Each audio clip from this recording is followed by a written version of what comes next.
All right. Well, I think that I'll keep on admitting people as we go on, Marcus. Okay. And everyone from Facebook Live will be able to join. But I want to say thank you so much for joining us for this month of the Montana Mountaineering Association Speaker Series. MMA put this event on because we know times are different.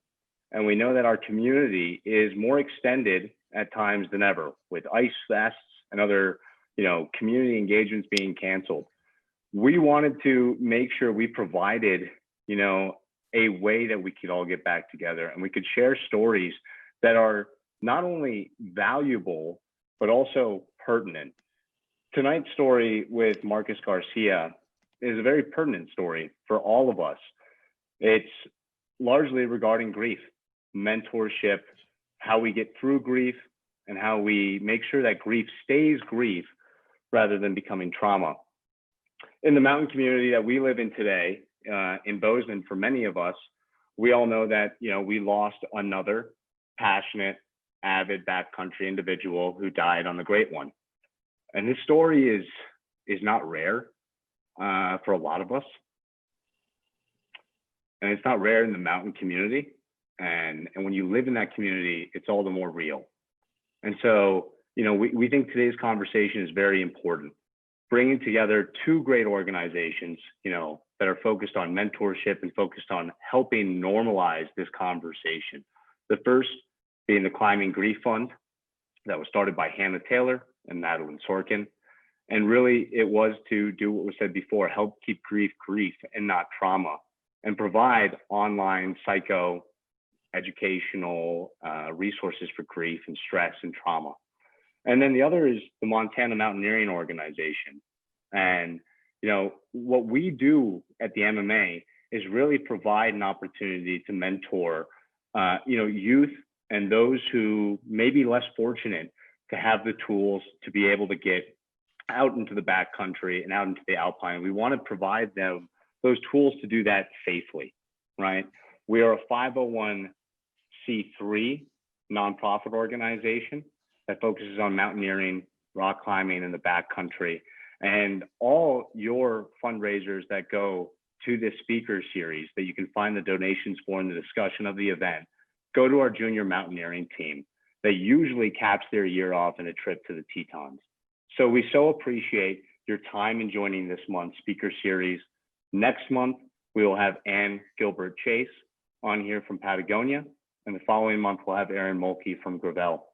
But today, we have Marcus Garcia. And Marcus Garcia is an outstanding human. For those who haven't seen Marcus's amazing, routes he's accomplished or participated in his clinics or seen him at the Rock Lounge in Durango, he has, the game's winning smile. And he's going to talk to you a little bit about that smile today. Marcus is outstanding. And out of the 200 or plus routes he's put up, traditional, alpine, ice, his focus today in his mentorship in the UIAA, Youth Ice Climbing, as a coach, instructor, is second to none. I know that Marcus has touched our community. He was a mentor to Inga Perkins. He's a mentor to Kevin Linlau, who have passed on their, energy so much in their time in Bozeman to so many of us. So, it's really great to meet the person who's touched many of the people that have touched us. And, without further ado, Marcus, thank you so much for joining us today. I couldn't, be more appreciative to have you present. Thank you so much. I'm happy to be here. This is a great topic. It's something I want to make more normalized for our mental health. It's so important. So many people struggle with different types of mental health. This is one that I've struggled with. It's grief and depression and forms of anxiety, even though I can perform at a pretty elite level of athleticism. It was a way I've always was hiding my true mental health I was suffering from.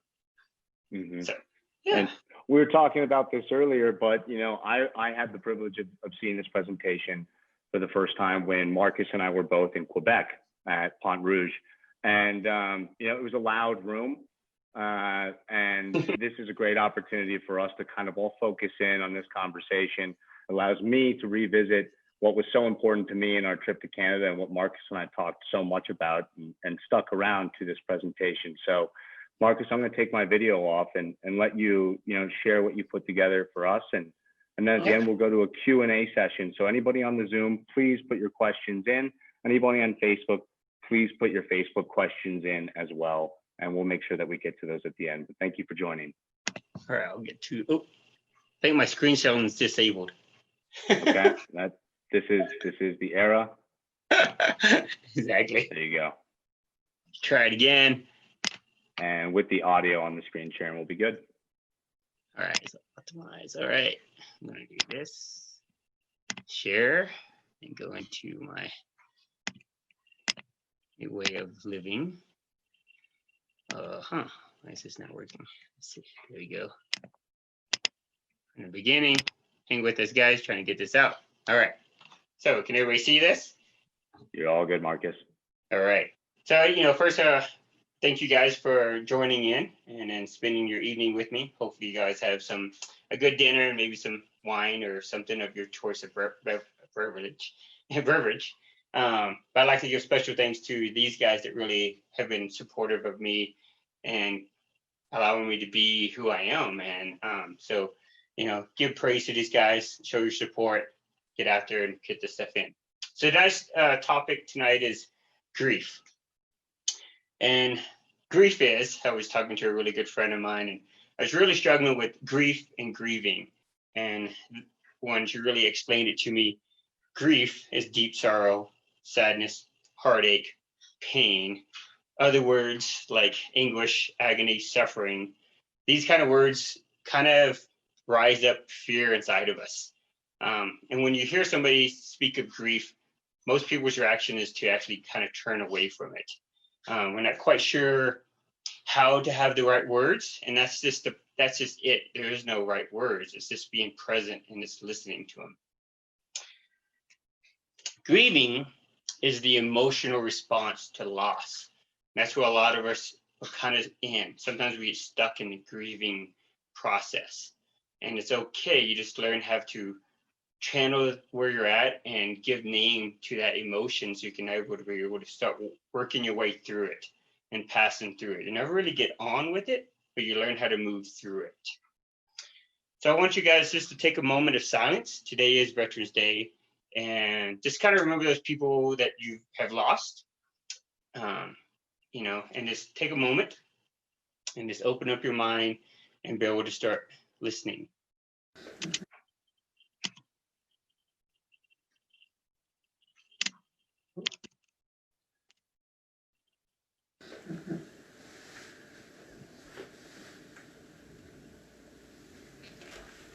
Okay. I had no idea, not even a clue how deep life could be or how heavy it would be. I didn't even know pain existed that hard. My heart broke completely. And it's still broken. But it has also opened my mind to the idea that life is so much more than we see, and that people are going through things that we have no clue about.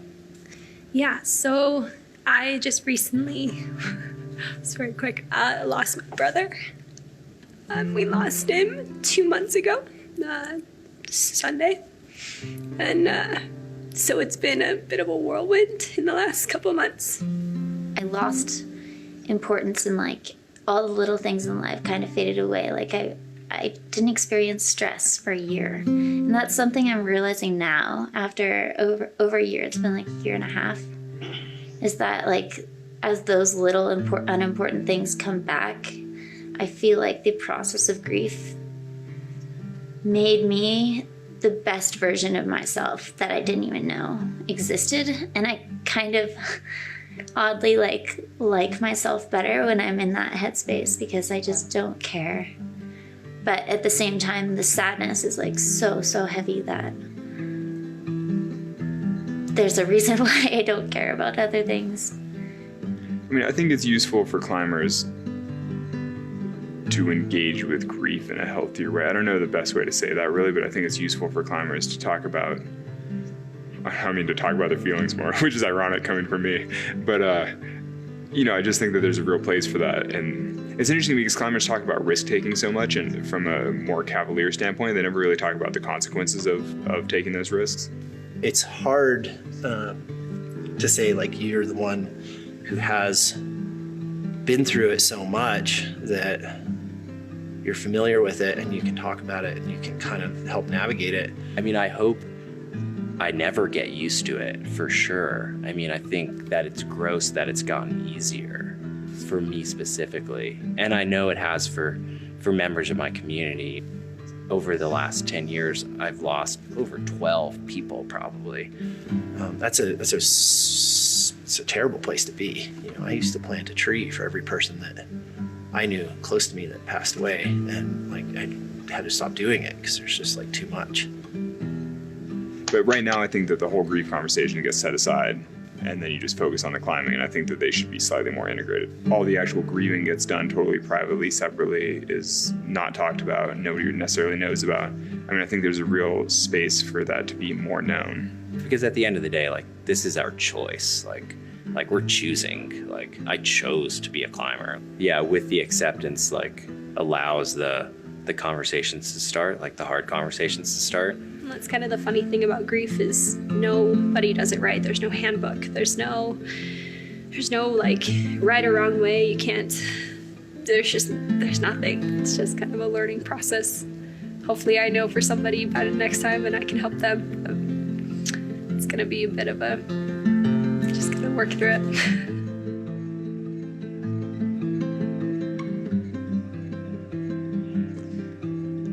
Jesus, what you guys are up to. How are you doing this? No right or wrong in that. How are you doing this? Yeah, it's a lot. It's a fucking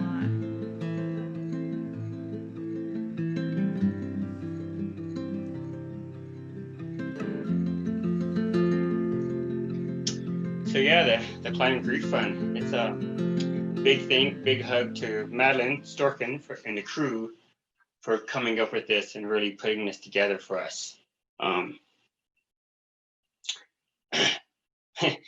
It's a vital asset. Church meet it provides resources for people like me struggling with mental health. So show your support.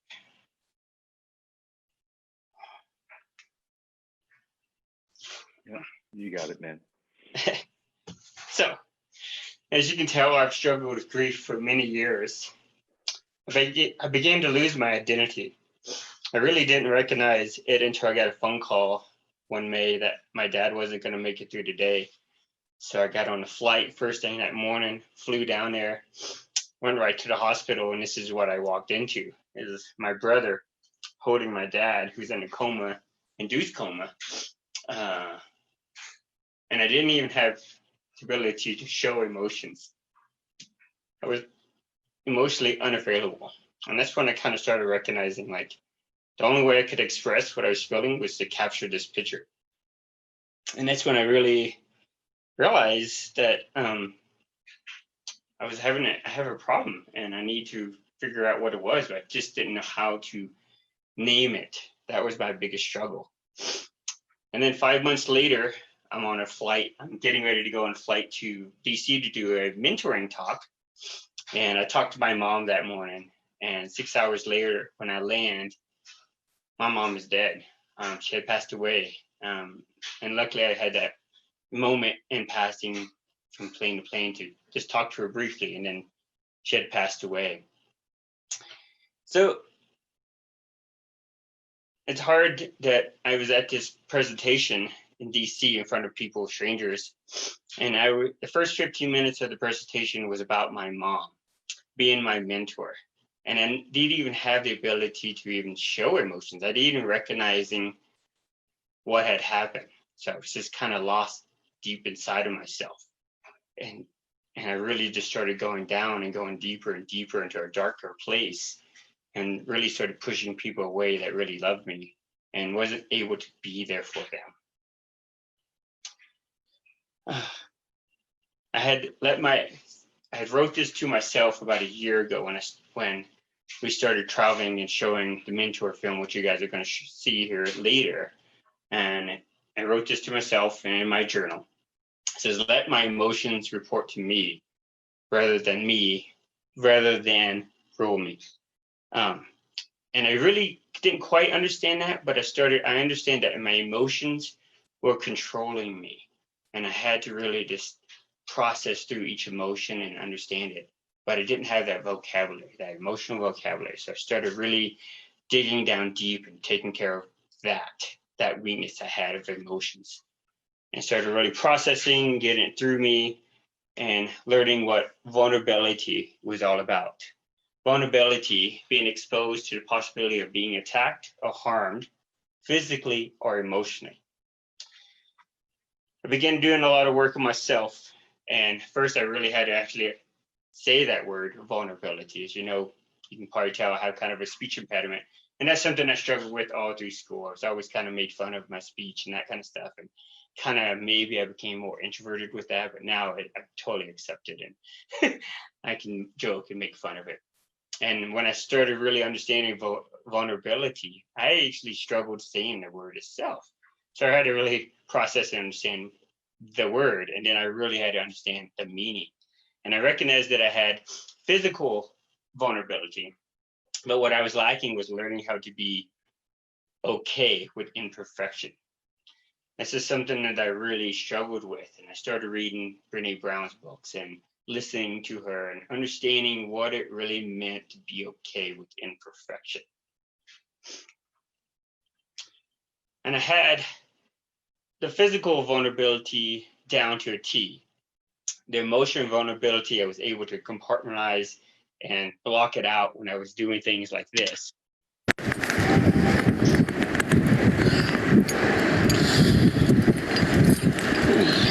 got it. Beauty. Beauty.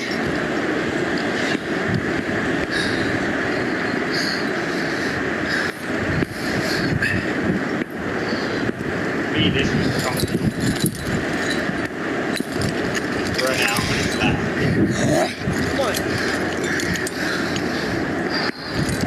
Come on.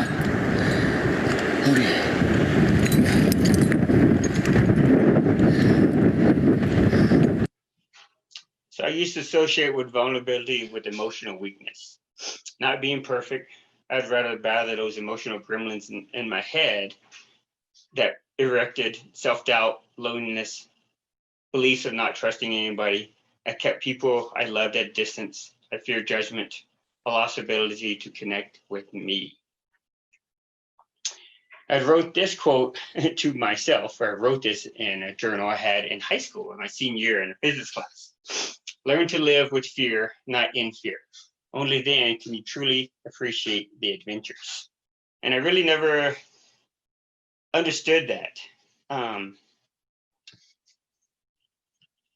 What it really meant until I really got older and started understanding that to live with fear, and what I was really fearing was judgment, shame, and not able to express what I was really feeling. And bottom line, not ask for help. Let's see. I learned what it meant to be truly vulnerable, being outside, being physically, and I could persevere through some of the hardest conditions. Vulnerability was the key piece that I was missing to make me a better person. I was able to be vulnerable in a physical aspect. Like one time we were up on a simple hike across the Valley Blanche and then which turned into a battle of life or death. We got caught in a huge whiteout storm. We'd circled around pretty much in a whiteout, blinded by the snow. And then I fell in the crevasse. My partner rescued me. He fell in the crevasse. I rescued him. And literally we just stopped and like, we're not going to make it through. So we just both just sat down and accepted that it's okay. We can die and be okay with it. And when I remember sitting there and kind of slowly feeling the coldness take over my body, I suddenly just got this emotional rush, and I just got up and got my partner up, and like, dude, we're walking, and I just put my head down and just walked for a good hour, and then eventually landed right in front of a door high in the Italian Alps, and a refugee there. Refugio. And after we got down, a couple days after the storm, I got down, I had learned that my grandmother had passed away that same night that I was battling to stay alive. I hid my athleticism, I hid my emotion, my mental health, my struggles through how I performed through athleticism. And I learned that through high school, that athleticism was my way of controlling myself and my emotions. I had to embrace shame, fear of judgment, and not being perfect. Those are some really hard things to really take in. And I really had to take some time, understand what it actually meant to be shame, understand what it meant to have fear of judgment, and understand what not being perfect was about. And I really embraced those, analyzed it, studied it, really dug deep inside to understand what I was really shameful for. And shame to me led to guilt and shame, and that there is a difference between feeling guilty and feeling shameful. And that's just some of the things I had to really understand, those two words. And fear of judgment was just, we all kind of have fear of judgment through social media, through different way of life, through clicks and that kind of stuff, and being judged. And my fear of judgment really stemmed from growing up extremely poor and not having everything, always wanting something better. But that's how I used my athleticism, I was actually a really good athlete, and I can do well athleticism. People respected me, and that kind of that's what led me to be a better athlete, is to be able to present myself better for others to accept me, which is the wrong thing now that I recognize. But now I understand that my athleticism is really about me.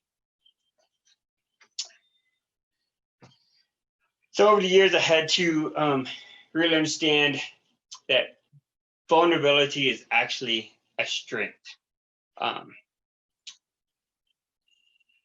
Being vulnerable is my strength. And over the years, I had a lot of loss, causing me depression, losing my why deep inside of me. I really just lost myself inside of me, and I had to rediscover that. Your why has to be greater than that knockdown. And I love it. Buster Douglas got knocked out. Nobody ever got knocked down. And I love it. Buster Douglas got knocked out. Nobody ever got knocked out by Mike Tyson and ever got back up. It was almost a 10 count. He was stumbling. They were 4, 3, 2, 1. And ding, ding, ding. Saved by the bell. He goes to his corner. The whole world is like, yep, that's it. Once he comes back out, that's it. Mike's going to just hammer him. And exactly that. Mike Tyson came out like, I got him. I got this kid up against the rope. Listen to me. Many of you right now, life's got you up against the rope. You can't give up. You can't give in. Listen to me. If it was easy, everybody would do it. And if life's got you backed up, I need you to do what Buster Douglas did. Buster Douglas started fighting back. The world was shocked. Goliath has been knocked down. What happened? And they went to Buster Douglas and they asked Buster Douglas simply like, what happened? And Buster Douglas said, listen to me. It's real simple. Before my mother died, she told the whole world that I was going to beat Mike Tyson. And 2 days before the fight, my mother died. Buster Douglas had a decision to make. When his mother died, he could die with his mother, or he made a decision, I can wake up and I can live for mom. And he knocked Mike Tyson out simply because his why was greater than that punch. His why was greater than defeat. His why was greater than his trial and his tribulation. And I'm telling you, if you don't know what your why is, and your why isn't strong, you're going to get knocked out every single day. Yeah, we kind of need to understand our why. And my why was sharing moments of adventure with others, much like my mentor, Jimmy Forster, did with me. Adventure is not knowing really the outcome. It's just simply getting out there and just letting things happen the way they should happen. This is why mentoring is so important to me. It is my why. It is my passion. It is my identity. Mentoring to guide another and finding their purpose.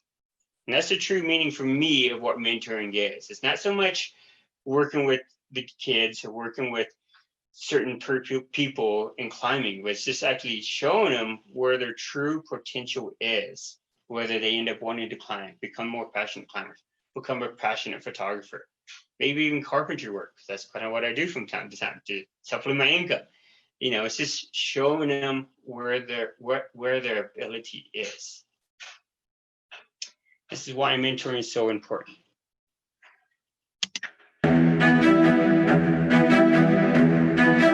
A mentor could be almost like a teacher in that they show you how to live. Instead of just teaching you a subject, they teach you how to live. They teach you how to get up in the morning and what to do before you go climb, you know, things like that. You'd watch everything that they did.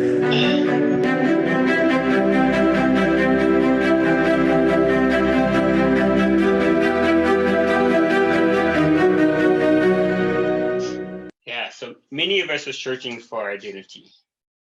It is when we get knocked down and we get back up again and again and again, and keep falling forward, that we actually really find a true identity. And this is why mentoring is so important to me and why we need it in our climbing community. We need it in whatever we're doing in a community, and whatever you're passionate about. It's okay to take some time out to share your passion with somebody else. Identity, self-identity, the way you look at yourself and your relationship to the world. Understanding this allows you to examine who you are, and more importantly, create who you want to be. So we're always searching for a self-identity. And when you stop searching for it, you kind of lose who you really are. I'm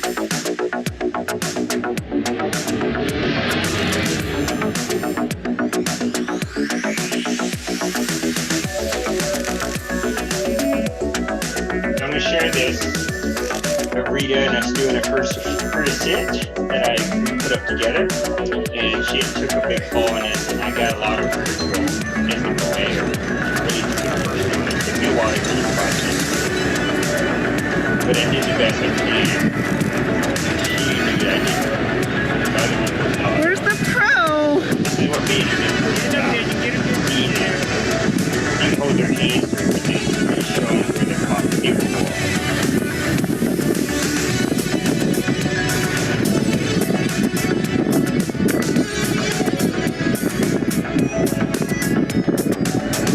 Rita, what's your foot? I know.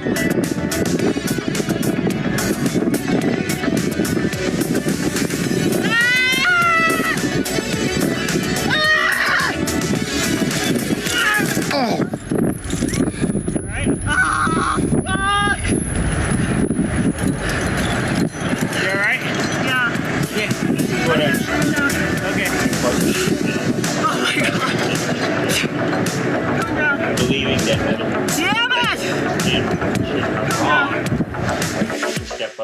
that person can step up, or not even step up and lead the next pitch. They can just step up and be there emotionally for you to give you support. And we did that. We worked together as a team. She recognized this is not something she was capable of doing. And I stepped up and helped us as a team succeed in doing this first free ascent together as a team. And that's what a true partnership is. And true good relationship is that communication and understanding where each other's weaknesses are and stepping up and finding a new strength for you as a team and as a unit.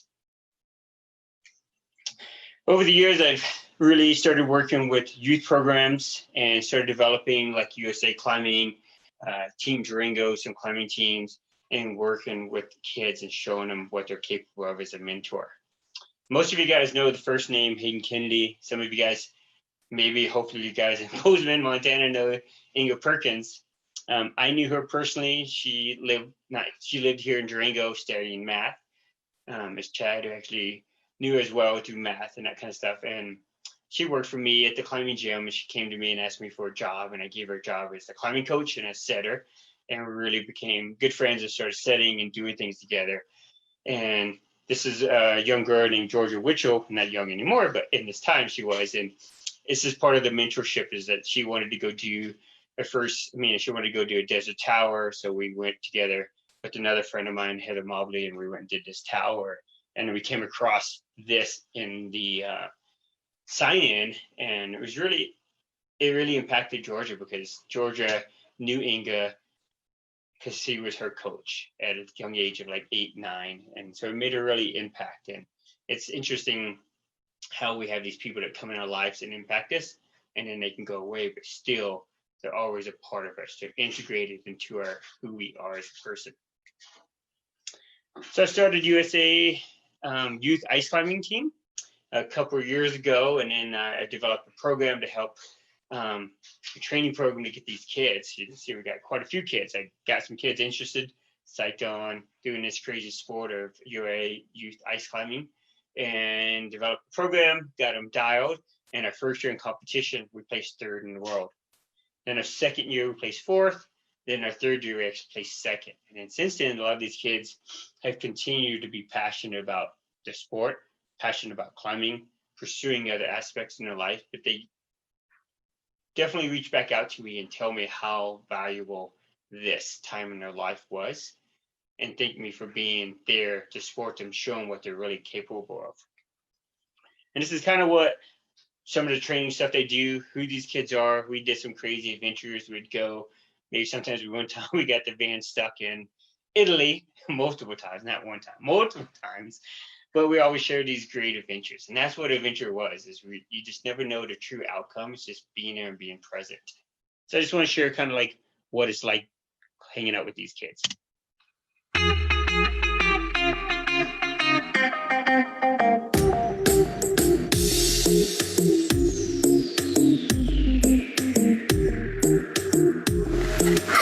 Are you really going to do homework right now? I was actually smart so I could get the photos from him when he's finished.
Yeah, so working with these kids is always, it's been a complete pleasure and joy. And it's good to see that they continue the passion that was so important to me to share with them. Over the years, I've learned that mentoring for me was maybe a way of coping with the grief.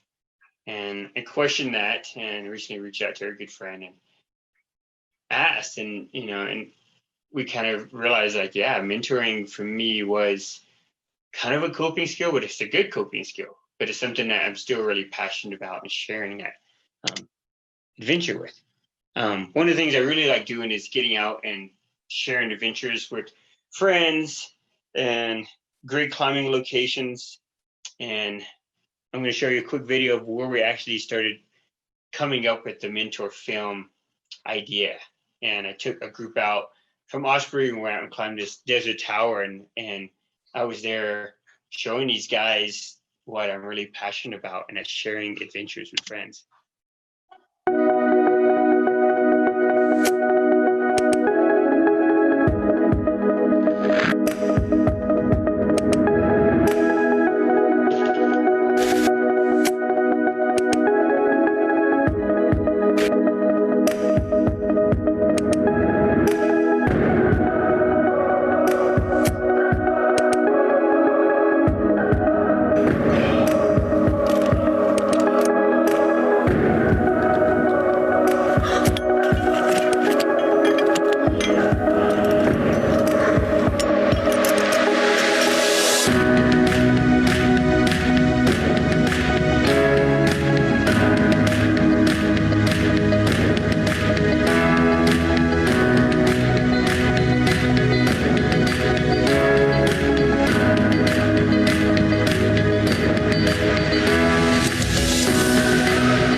So this is kind of where we came up with the film, The Mentor. We went out for a couple of days, and these guys asked me questions about mentoring and what was important to me, and that's basically what it was about. And they had read the article that Rock and Ice had put out about me about mentoring, and came up with this idea that they wanted to create this film, and asked me if I would be okay with that.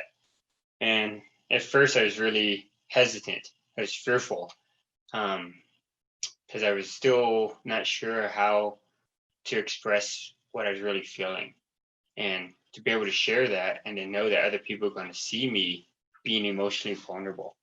So that was the key battle, is accepting vulnerability as my emotional weakness and making it a new strength.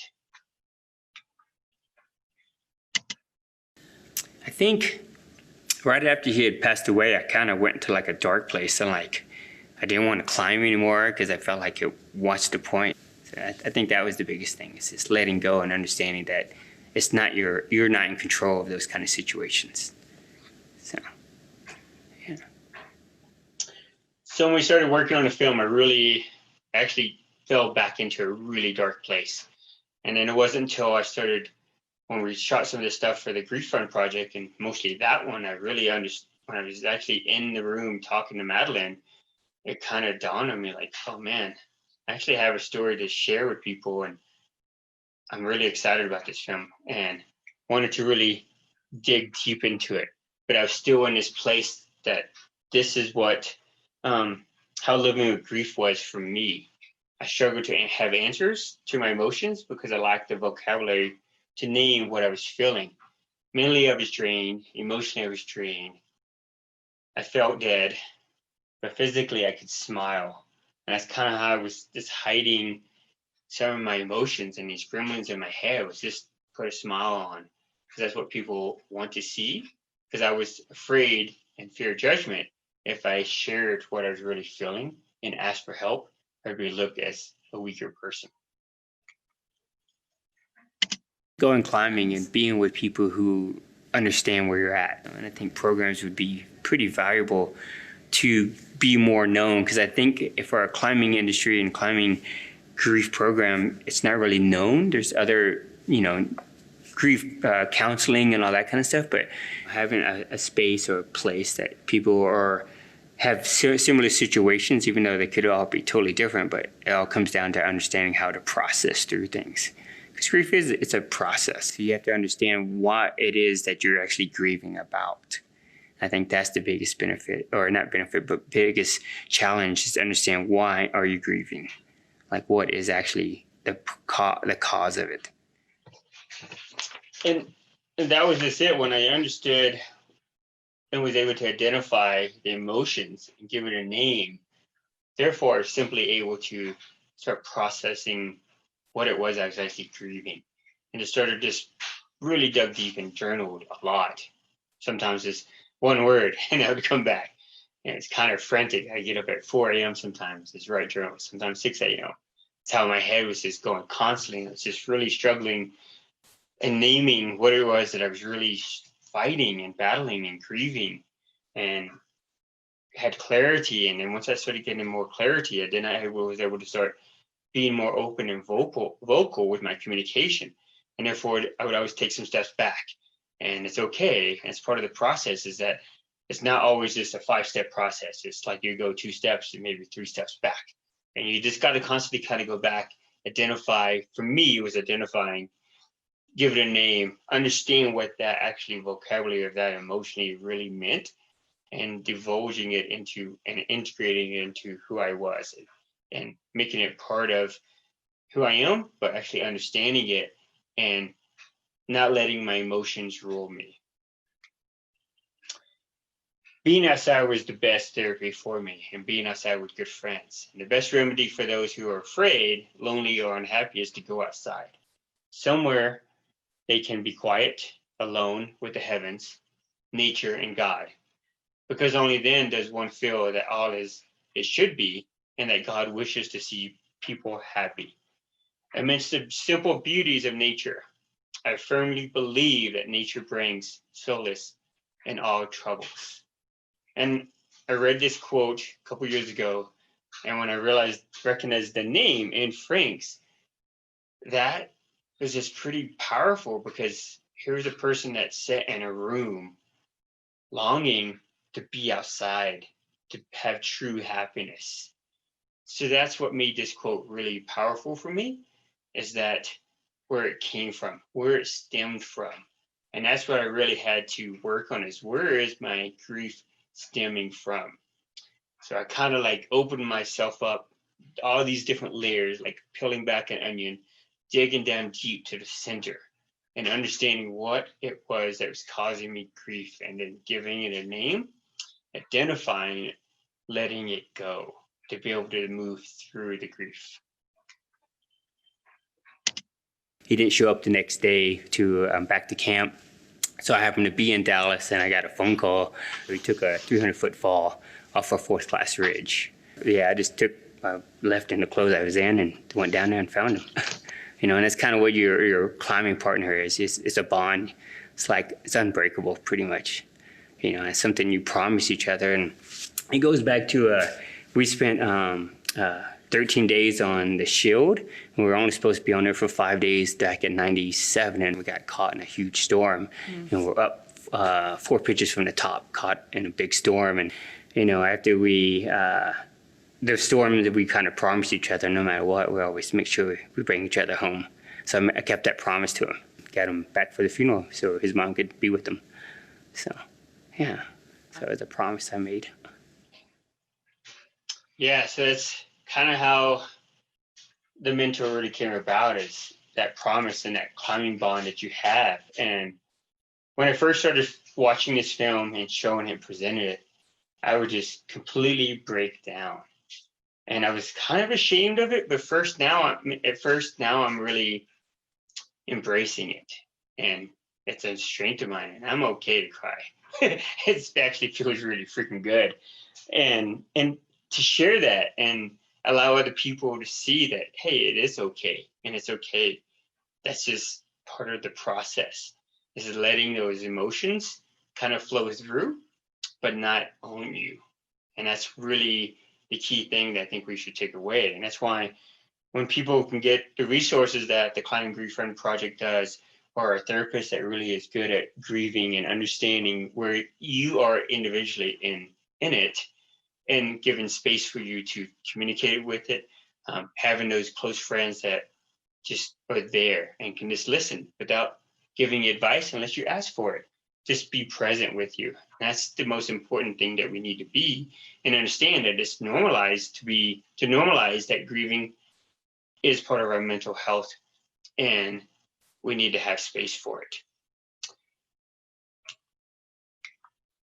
So we're going to show the film, The Mentor, and hope you guys really enjoy it. It was quite a process.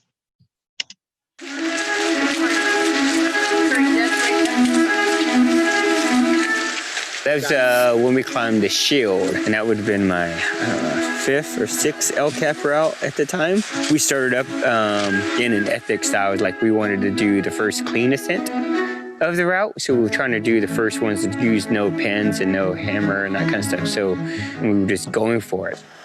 After numerous days of being portal edge bound, one thing we did do is we made it to Chicken Head Ledge, which is this ledge. As you can see, it's been raining on us, sleeting on us, snowing on us, hailing on us for 2 days and 2 nights, and I'm talking nonstop. And then the skies just unleashed on us. And then we ran out of food, ran out of water, so we sat there and, we were just drinking the frost in the tent for water and eating peanut M&Ms is all we'd have. So we'd have like 2 each in the morning, 2 in the afternoon, 2 for dinner, kind of thing, and just laid there. And but perseverance and that tenacity, he kind of taught me, and he was himself. Morning, Jimmy. Hey. How you doing? Try to get the ice off these ropes. Oh, yeah? Tell you what. Look at all that ice. Hard 2 days, huh? Yeah, rough, huh? Care for a popsicle? We got plenty of ice. Look at all this ice. After waving off a rescue team came by to look at us, and we waved them off, and it's all about, we're in this mess, we're gonna get out of it. Whatever happens, make sure one of us gets home. Look at me real quick. This is a message to my wife. Thoughts of you, hon, are the only thing that's kept me going the last couple of days. He's ready to get home. I'm serious. We've been suffering up here. Good spirits, though. See you soon. I know you're worried. I'm sorry. Mom, coming home. Coming home. I have more pictures.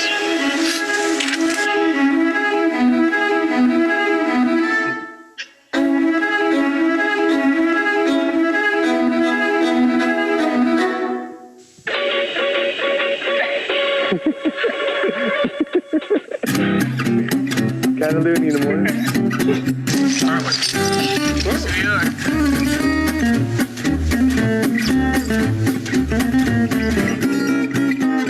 I think one thing that makes Marcus so special is that smile. It's that big booming smile that when it comes, you're like, dude, there's no room in the room now. And he's just awesome that way. And I think that and his just big laughter that he has and just his big personality is really it's his gigantic personality in this little tiny body. That really sums up Marcus Garcia. Go down to the hardware store here in Hidalgo. Yeah. And get those boat hooks. They're hooks that went on boats. Yeah. And then we'd put them over a bar that they used to hang pigs from for the pig roast. Oh, yeah. We would hammer them down until they opened the hooks up. Yeah. I don't remember the first time that I met him, but I do remember the story of him doing Sphinx crack. And here's a kid that grew up in Dallas, Texas. There's not a crack within 5 hours. He decides he's going to do one of the hardest cracks in the world on the weekends between delivering Coca-Cola. And over the course of a couple of years, he does it. That's not supposed to happen, man. It'd be like me saying, I think in 2020, I want to do figure skating in the Olympics. That's what it's like to do Sphinx crack from Dallas, Texas, in 1990 or whatever it was. The stamina and the perseverance that it took to do that, and then the raw talent to pull it off. That was wow, he's committed, he's brave, and he's good.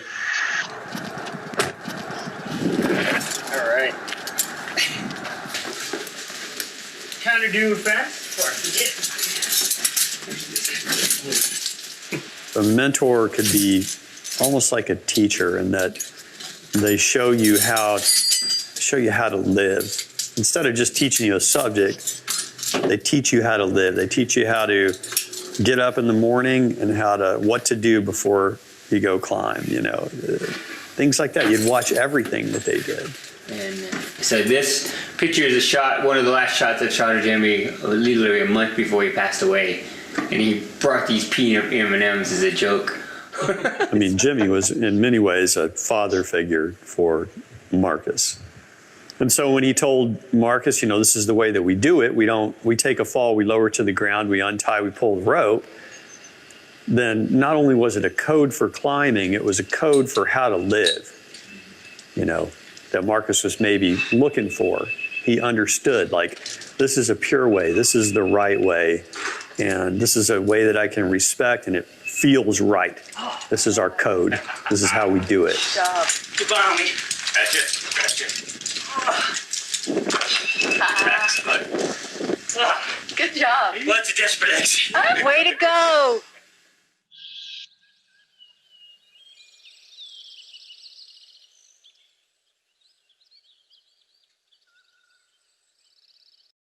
I remember when I got the phone call, I was actually in Dallas, and I remember getting the phone call, and I called my wife then at the time and told her, Jimmy's dead. I've got to go find him. Within hours, I was on a flight, flew straight down here, and because we only had a limited amount of time to be able to claim the body before they would get rid of the body, burn it and that kind of stuff. So I came down here and was I showed up around 11 o'clock at night. Another guy that was here met me, and we went to hospital and morgues until we found him. And then the images I had to see, because I had to, ID the body. It was unidentified by the face. It was by a scar. I had to ID a scar that he had. Yeah, it was hard.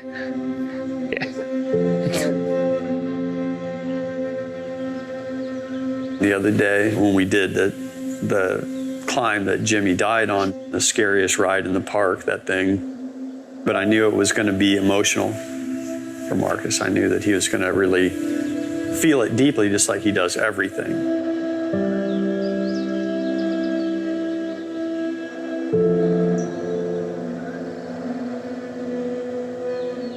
Having you guys here and stuff like that was gave me a security that I can actually be all right here. And I can be open, it can be emotional, and I know you guys are gonna take care of me, that kind of stuff. I'm not here alone. And I think that's what made it work.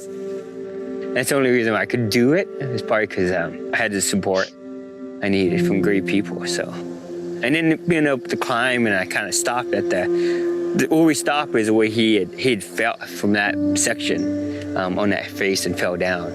And so that's where I just kind of stopped for a little bit and just collected myself and said my byes and that kind of stuff. So being up there yesterday was it's kind of like a new life was brought to me sitting there. It's man, I feel like a new person actually. So I've been holding that for years. I haven't told anybody the experience I had to have and what I had to go through and for years. It took me 10 years to be able to even talk about it.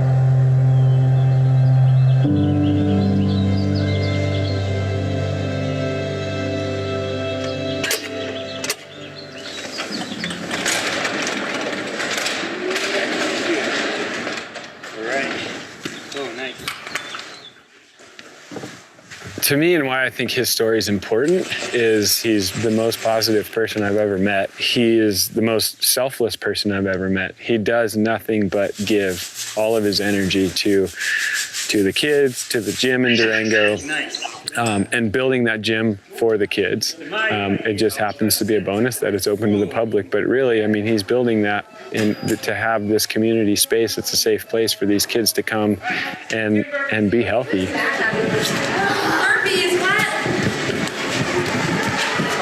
Hard, easy. You're just warming up right now. Him as a mentor, what hits me is when I see the kids and he's not just talking to them about climbing. He's pushing kids to be, better in life and better in what they do in all aspects of life, from school to work to climbing. He's a mentor not just a climbing mentor, like, and that's a long-term relationship. Like, he's a lifetime mentor for people. Sometimes it's really interesting to think about just how much time I've spent with Marcus. I've literally spent thousands of hours with this person, and it gets past a friendship. He impacts your life by just being there. He's like a house, like he's just always there. That dependability creates this super stable environment because I trust Marcus more to catch me more than I would trust myself, you know, clipping a bolt.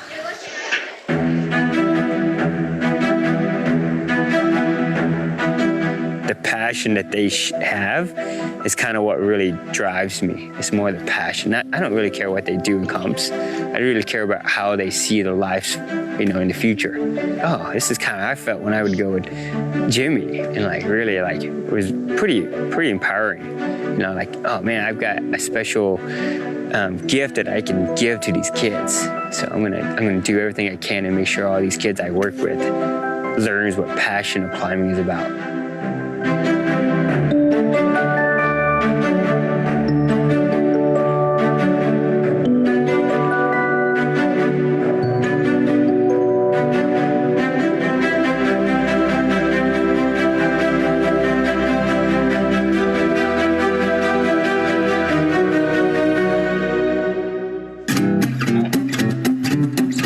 You guys, that's the presentation, mentor. Maybe. Let's see how we get out of this here. Stop sharing. There you go. All right. Welcome, guys. Marcus, thank you so much. Thank you guys for listening, and some moments of crying there a little hard for me, but thank you guys for allowing me to share this story with you guys.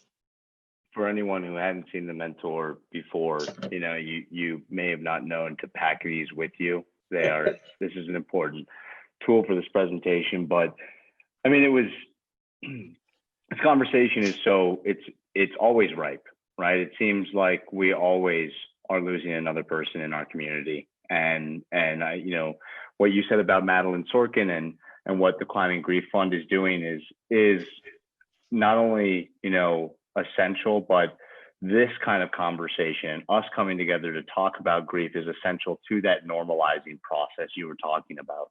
You know, normalizing these emotions and coming together as a community. So I want to say thank you so much. There are some questions that have come in, and I want to go to our Q&A section.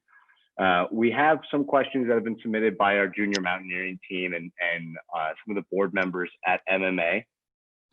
And, you know, some of these were a little bit explained in your presentation, but, you know, some of them, you know, maybe we'd like you to expand upon and give us a little bit more detail, right? So the first one is, you know, outside of your personal climbing goals, which it's hard to really, you know, set climbing goals above 513 RX, right?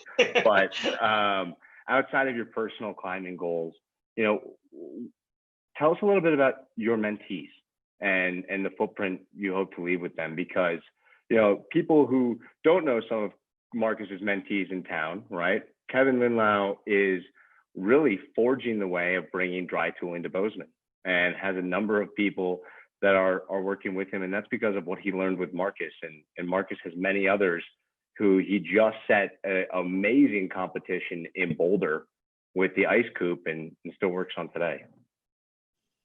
Yeah, so I mean, like you said, like being a mentor and having mentees, you know, I think what's really over the years what has really been impactful and has impacted me the most is some of these kids that I've worked with, which are no longer kids anymore. It's really inspiring to see what they're bringing, and what I instilled is the passion, and that's what I was trying to really present, was mentoring and passion, and these guys are carrying it on with them, with other communities, and moving off, and, you know, and sharing that passion. And where it stemmed from was from what I was able to show them, how important it is to be passionate and love what you're doing. And I think that's some of the things that, like, you know, like Liam and Kevin and a lot of these kids that I've worked with, and I keep saying kids, they're not kids anymore, that have moved on, and they're still so passionate about it. And they keep reaching out to me still about fitness and how to up their game a little bit for their own personal gains. and therefore they want to share with other people. And I think that's what's so important about being a mentor, is knowing your mentees, but being okay when they become your mentors. And a lot of that has been really key, especially over this weekend, is, you know, seeing Liam and seeing Kevin, some of these guys I've worked with, and, you know, now they're kind of like mentors to me as well. And they allowed me to see where my growth is. Yeah. That's amazing. Gina Bedescu, I hope I pronounced your name right, but she asked, Marcus, how do you negotiate the roller coaster of emotions with your day-to-day responsibilities and persona that you must embrace and be? How much vulnerability do you consider to be okay to be showed in your behavior towards people who are not necessarily close to you? Yeah, so I think the big thing was really the emotional roller coaster is like dead on to kind of what grief is. It just kind of, it sucks. It just comes up sometimes and will pull the energy right out of you. Sometimes it would drop me to my knees and I would just break down. And I remember I started using running, and luckily I have a really good friend who showed me running and how to actually run. And I became very passionate about it and became part of me and ingrained in my DNA. But for me, it was a way of processing that emotion. And I remember I went out on a run one time, and literally mile 4, I just stopped dead and just cried for a good 10 minutes and was able to let go of that emotion. And so to answer your question is the day-to-day emotions that come up and that kind of stuff is allow them to flow through you, but not control you. So for me, I would just journal down sometimes. I'd write it down.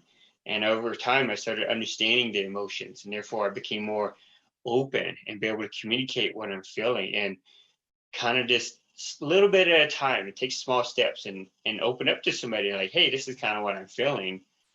And if that person is open and cares about you, they're going to listen to you. If not, then don't waste your time. Move on to somebody else that will be open to listen to, because that is where you're going to find that growth. Hope I completely agree. Yeah, well, another question, some of these are coming in right now, but another question that I'd like to touch on was, you know, I did in the live presentation, I did, you know, do a little correction that you were able to do the Sphinx in the summer. It wasn't over a period of a few years. But, you know, you and I talked a little bit prior to this conversation about the drive, you know, that gets a climber or gets someone in the backcountry to go do the things we do. And especially when it's projects and goals, right? Yeah. And we talked about the similarity, maybe if there was any, between what got you back up on the Sphinx, you know, over and over again, as well as if there was a similarity to what got you up over and over again after Jimmy died. You know, and I didn't know if you put any thought into that, if you did see a commonality between kind of that inner fire. I think it did, and I guess it kind of goes back to the beginning of the film, The Mentor, when Jimmy and I are on the shield, you know, and he really taught me what perseverance is and what true adventuring is, and tenacity. And I really walked away with that at a young age. And, you know, to kind of give more history into that situation is that we were stuck on a shield. We were only supposed to be on there for 5 days. We had 5 days of supplies. We actually were on the wall for 13 days, and mostly stormbound and the portaledge for those times, and limited water, limited food supply. And I remember a helicopter hovering over us, and ironically, there's somebody in the helicopter that knew me, and remember hearing my name be yelled out the bullhorn and asking if we were okay. And Jimmy was next to me, you know, asleep, and kind of, you're like in this weird comatose in and out. Maybe I'm alive, maybe I'm not, as you're laying there. And I rolled over and I asked him, hey, Jimmy, are we okay? Are we going to make it through? And he said, yeah, we're going to get out of this. We don't need a rescue. And that kind of maybe set me back where I can do this on my own, but it also taught me about perseverance and learning to believe in each other as a partnership. So I think that's kind of, it did. And it has kind of been in my life, whether, you know, I've lost a couple years ago, I had to shut my climbing gym down, move it, rebuild it. And now I'm struggling with the whole reopening, not quite sure where to go with it, you know, and it's a battle, but learning those skills there as a climber at a young age really taught me how to persevere. Yeah. And a final question, this comes from a lot of us at MMA. We are, you're an inspiration to so many of us. The athletes we bring on are inspiring to so many of us, and their stories are so inspiring to so many of us. We're always so interested in what inspires you, Marcus. So, what is one thing outside of climbing that inspires you? Yeah, what really inspires me is people who are passionate about what they believe in, and openness to share their vulnerability with me is something that has really inspired me. And people that kind of get knocked down and don't really take things personal and understand that this is how life is sometimes and it's okay, and don't let it really affect the way they see and out view of people. They only see people through their eyes only. And that is what really inspires me, is the ability to see others for who they really are. That's amazing. Is there any last words that you'd like to share with the group before we wrap it up? Yeah, I think the biggest thing is that, that grief is part of our mental health, and it's always been looked down upon, the word grief itself, and people kind of avoid it from time to time. And it needs to become normalized that it's okay, especially in our climbing community and that kind of stuff, that accidents do happen, death happens. And unfortunately, it's kind of become more common lately, it seems like. But we still need to be able to hold space for those people to have a place that they have a voice. And I think that's the biggest thing, is to allow people to have their voice and not criticize them, but just make space to be able to hold for them and listen to them. And just begin by just listening and understanding where they are. Yeah. I really appreciate it. Well, for everyone who joined us throughout this entire speaker series session, we want to tell you thank you so much.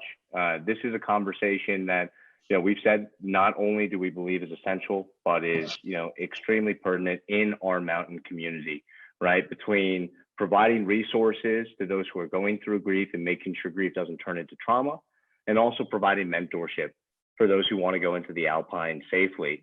And it's a reciprocal process, right? I know I have a mentor, and Marcus and I were talking about this. I have a mentor that got me into highlight, and continues to get me into highlight. And we have a reciprocal relationship now. And taking our time to work with others who want to also get into the Alpine is something that MMA focuses so highly on, and the junior mountaineering team. So as you think about those two flag topics we talked about today, please think about the Climbing Grief Fund and Madeline Sorkin and Hannah Taylor with the AAC. There are seamless ways to donate that we have up on our discussion of this event. And think about our junior mountaineering team. And we really look forward to having you. Next month, once again, we'll have Ann Gilbert Chase, and the following month, we're going to have Aaron Mulkey. But for right now, we have Marcus Garcia. And for anyone on Zoom, if you guys want to or put your cameras on and give a round of applause and unmute yourself, that'd be fantastic. So I want to say thank you so much, Marcus. And I hope you have a fantastic night. Thanks, yes. Yeah, thank you so much. That was great, Marcus. Thank you for listening. Yeah, if anyone has anything to say in the last minutes, please go ahead, unmute yourself, say your thank yous, and this will all be recorded. If you want to pass on this conversation to anybody, we'll be on the MMA Facebook. It will also be on our Instagram, and Marcus will surely have it to provide to you. Yeah. But thank you guys for sharing your evening with me. I hope it made an impact in you, and really try to support the Montana Mountaineering and the Grief Fund project, and show your support with it. I want to share some ending comments with you, Marcus, because you may not be able to see them, but I'm so happy to know you as a person and a friend. Diane Desmond K. Melinda Kate, human connections are important. Tri-Ski Roach, this was really helpful. I love climbing. It's time to grow. Thank you. Lauren Awesome. Biggers, thank you, Marcus. Gina Bedescu, thank you for this fantastic talk. So I just want to extend, as always, Marcus, thank you for your friendship. Thank you for your time. And I look forward to talking to you after we hop off this. I'm sure I'll give you a call and talk to you for a second more. Yeah, but thank you guys so much. It was really important for me to share this with you guys.